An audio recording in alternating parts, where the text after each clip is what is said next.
Dados monggo dadi wong tuwa sing nyepuro nggih. Sing nyepuro nang anake nggih. Loro. Nomor 3.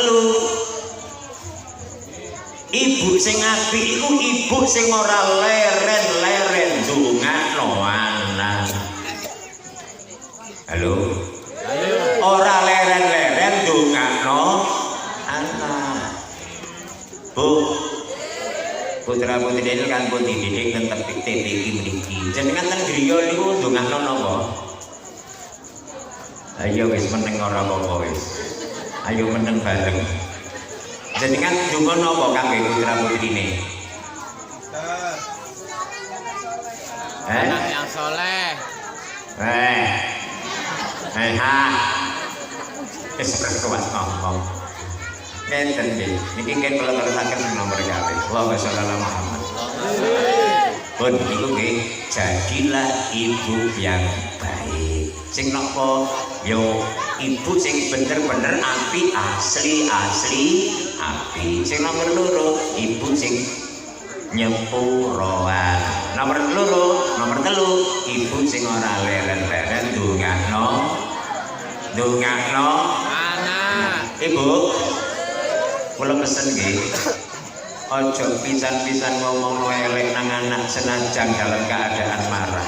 Nggih. Iku mandi. Halo. Mandi kanggo anak. Jenengan pirsa sinten imam besar Masjidil Haram sing paling terkenal? Sinten? Oh, gak kenal nggih. Syekh Abdurrahman Asy-Syudes. Terkenal ku paling penak bacaane. Iku lho sing Bismillahirrahmanirrahim. Alhamdulillahi rabbil alamin. Ar-Rahmanirrahim. Dienggo-enggokno wonten nek maos. Niku masa kecilnya nakal niku ten ibuke. Senengane nggodha ibuke lek masak. Lek masak ladinge gamane niku disingitno. Bubune disingit-singitno. Akhire ibuke niku muring-muring. Sudes. Ana omah godhong mae. Metu kono. Imam ana wong-wong sing sembahyang di Masjidil Haram. Iku dalam keadaan jengkel. Imam ana wong-wong sing sembahyang di Masjidil Haram. Saiki dadi imam besar Masjidil Haram. Makane jenengan aja gampang-gampang ngomong elek nang anak iku senajan muring-muring. Sore dulu WC udah ngatus kucing kon.